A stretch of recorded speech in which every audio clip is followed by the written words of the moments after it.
Hello my friends, lots of the news today, most of them are awesome, and let's start from this one. The situation on the front lines, and the Russians have confirmed that Ukraine went on the counteroffensive operation towards Hulaipole. Yes, I'm reviewing Russian maps here, and they themselves are showing that Ukraine propelled forward with two of the counterattack vectors, and the Russians, I won't say they're gonna be trapped in Tsvetkovo and Krynichne, but there is the probability even for that outcome, but I would say they're jammed. And the goal for Ukraine, as the Russians show, is to propel forward towards Hulaipole. Hulaipole was taken by Russians very fast, around half a year ago, just because Ukraine previously deployed the territorial defense.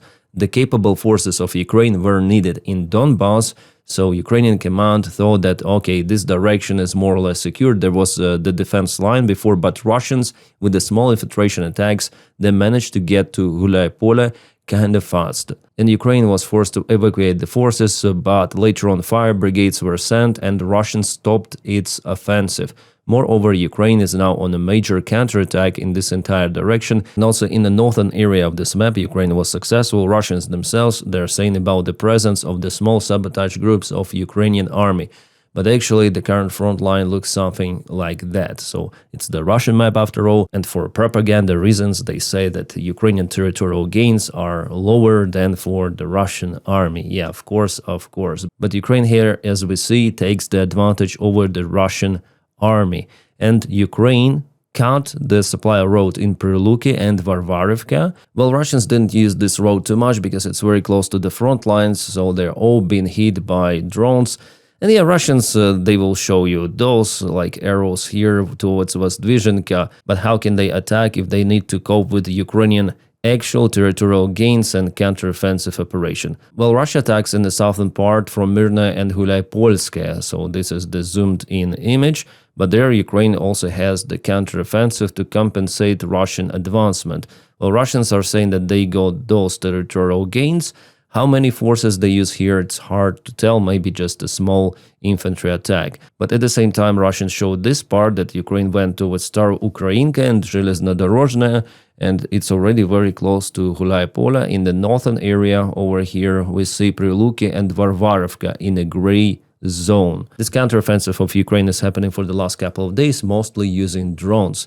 There is the infantry presence, but not that much as before. As we saw the last year and the year before, there were massive infantry attacks, and now it's not happening like that. And my friends, you see the QR code here. It means that we have expanded the campaign to collect the funds together with 69th Sniffing Brigade, and this is the new goal now, $240,000. Well, I think we can do it in a matter of several days because, you know, we reached the initial goal of 48,000 in a matter of few hours. Later on, we put the goal of 72,000 and we also reached it very fast. So we discussed and decided to put this goal, but it will not be expanded any longer. I think that should be good for our community to participate. Yes, we don't have this kind of the experience as Jake Bro, who collects like $1 million per one campaign. Well, it's a good start, I think. And sometimes in the future, maybe I'm gonna repeat it once again, maybe 1.5 years, maybe 1 we'll see. Okay, we'll see how it goes because this campaign is not over. And you see, we have collected $135,000 already for a single day. This is outstanding. I haven't expected that, and as many people, also from 69th Sniffing Brigade, because it's the first campaign. I asked our community on the stream, and they said, yes, we may increase, and we increase till this goal. I'll put the link for this page for you to check out to which brigades the cars will go. We also have Hello from Chernobyl area, 28th Chernobyl Regiment of the National Guard, but they're deployed now to Pokrovsk. And here we have the comment section, so you may donate, and I read your comments here, absolutely. I don't have the opportunity to respond, but yesterday on a stream I reviewed your comments, it was great. And of course we have fantastic patches, especially I like Kaboom and Tuapse Volcano. Tuapse Volcano continues because today we have the news that Ukraine hit the facility already for the 4th time for the last week. Crazy. So guys, obviously if you can, please participate, help Ukraine to get more trucks. Those trucks are not the usual ones. They're more expensive because they have anti-drone protection, they have anti-drone detection systems, they're equipped with better gear, and they're tuned and maintained to last for longer. So they will not break down in the middle of the road, and they're critically needed for Ukrainian supply deliveries. So guys, please check out the link, and obviously if you can, only if you can, you may participate. Small donations, they also matter, like $5.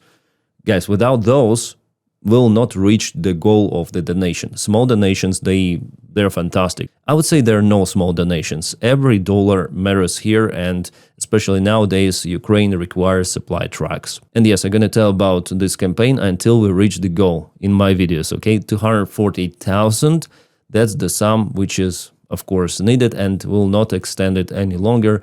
At least 10 cars will be purchased, advanced cars. Alright, now let's speak about the hottest part on the front lines. It's Kostiantynivka, and the situation there. We have the very detailed analysis on Infactum channel, and they refer to military commanders' reports, Russian channels, and the actual analysis on the front line. So in November 2025, Russians made the last attempt to advance to Kostiantynivka with a major force. There were several of the convoy attacks which were flatlined by Ukraine, and since that time, Russians understood that the straightforward attacks, they're not bringing that profit as they wanted. That's why now their main goal is to attack from the flanks, from Bereztok and Ilyinivka, and also Stupachki. In Bereztok, I would say partially Russian attack attempts, they are successful. Recently, they plugged in several of the flags. There was also an attempt of the small attacking forces to enter the Kostiantynivka itself, but they were cancelled. So with the small attacks, Russians gradually expanded the gray zone already to the city perimeter, but it's early to say about the urban fights, because Russians mainly targeted on the way to reach Kostiantynivka also their supply lines and logistic hubs. So the shoulder for Russians to deliver the infantry to Kostiantynivka is very long. And the personnel whom they hire, they are not young. The volunteers who join the Russian army, usually those are elderly people with lots of the disease. So for them it's kind of the problematic to cover those 10, sometimes 15 kilometers, especially if it is happening with the lack of supplies and under Ukrainian drone strikes. And for the past 2 weeks in Stepanovka and Ilyinivka, Russians have increased the number of the forces, and they propelled once towards Hulaipole, but they faced there with Ukrainian main defense line, I mean in this area in particular, and they cannot penetrate the Ukrainian defense, and this flank is where Russians try to increase their presence. In Bereztok, the situation for Russian army is more successful. As I mentioned, they put several of the flags in households. Ukraine continue to use drones to hit Russian infantry in the settlement. So potentially Bereztok could be the main stronghold for Russians to enter the city of Kostiantynivka. The Kostiantynivka itself is under Ukrainian control. The southern part, there is also the presence of Ukrainian army.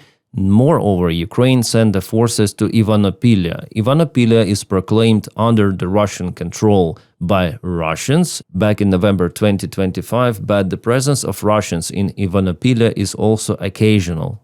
So it's definitely in a gray zone. And Ukraine, as we see, intensified the counterattacks, but it's just the attempt to disturb Russian attention from the flanks. So here Ukraine creates the potential threat for the Russian group in Bereztok, and Russians have to allocate the forces more to the flanks of Bereztok itself, rather than to use this flank attack to go to Kostiantynivka. In the eastern flank, Saturinovka, Peretechna and Stupachki, Russians try to move to attack Ukrainian positions in Hora. This is definitely a gray area. There is the presence of Russian and Ukrainian soldiers. Well, Russia tries to send some of the reinforcements and supplies, but most of those attempts are being cancelled. For Ukraine, at least for now, it's easier to hide supplies and forces in Kostiantynivka itself, in basements, in ruined buildings. That's why Russia is using aviation gliding bombs to hit Kostiantynivka, demolishing even blocks of the buildings. The strategy which they always use to dismantle all of the villages, towns and cities, like it was in Mariupol, for example. That's how Russia attacks. So I would say in general in Kostiantynivka, if we speak about attacking actions, the initiative still belongs for Russians. Ukraine performs occasional counterattacks just to disturb some of the local Russian plans for their attacks. But Russia sent a record number of the forces to Kostiantynivka direction, and of course it's their number one goal for summer campaign of 2026 to occupy Kostiantynivka, and Russian propaganda may present it as the huge victory. Well, the main problem for now is if Russians enter the settlement, they might, for example, hide in the same basements, which are now being under Ukrainian control, and propel little by little with further attacks. That is what they did in Pokrovsk direction, Pokrovsk and Mirnograd, going from one building to another under cover of the FPV drones, drone drops and aviation strikes. That is how potentially they might occupy Kostiantynivka. But that tactics also brings severe losses, especially nowadays, because Ukraine uses surveillance drones and monitors all of the Russian movements. So for the battle for Pokrovsk, Russia lost, of course, thousands of the soldiers. The battle was there for 1.5 years, maybe even more. For Kostiantynivka, it could be something similar, but the war doesn't end in Kostiantynivka because there are more defense lines and other settlements. On this map, you may see after Kostiantynivka, there is Drushkivka, Kramatorsk, Slavyansk, the main belt of Ukrainian defense, and Ukraine started the major build of new defense lines at the border with Kharkiv Oblast. So for Russians to break through this, they need to waste hundreds of thousands of forces. Plus, as I told you, most of the Russian attack attempts or the attempts to send supplies to Kostiantynivka, they've been cancelled by Ukraine on the way. As by the way, in Pokrovsk direction, so Russians occupied Pokrovsk, yes, but they have losses within this settlement. Guys, Skynet is here. It's the first time I see this machine in action. So heavy Ukrainian vampire drone, or so-called Baba Yaga, is flying with machine gun. Well, I saw the test of how Ukrainian designers, they put the machine gun on the drone, it was flying. Yeah, fantastic videos, but it's the first operation of the drone. It is flying very close to the tree line. It definitely fires there. So it has the aiming equipment. So not only those Baba Yaga drones drop mines, mortar mines on Russians, but they also now able to fly and aim machine gun. Oh, it also drops something. What? Maybe used mag? Well, Russians are not visible, that's why I'm showing you this video. Oh, one more drop. And it flies away. Yeah, I think that's the big mug. The case with the bullets. It's like in a video game. Some of the dystopian one. Maybe Half-Life. Сюда в Туапсе прибыли мои друзья из... So, Russian volunteers are going to Tuapse for cleaning operations. But it will take them probably several years to clean everything from the oil because Ukraine continued those strikes, and the last night there was one more successful one on the remains of the oil tanks. Yeah, here we have the video from the train which goes very close to Tuapse oil storage, and one more volcano has erupted at the same place. Well, still there are some of the oil tanks left, judging on the satellite images, but this area is completely devastated by fires. So actually it's not that huge problem to build new oil tanks. The problem is to organize proper supplies, to rebuild all of the infrastructure, those pipelines and other equipment that was destroyed. This is the situation on the ground in Tuapse. It looks like after nuclear strike, you see? We have this phone camera from one of the firefighters. They're driving their vehicle, their truck there. The communication, everything, equipment, it is gone.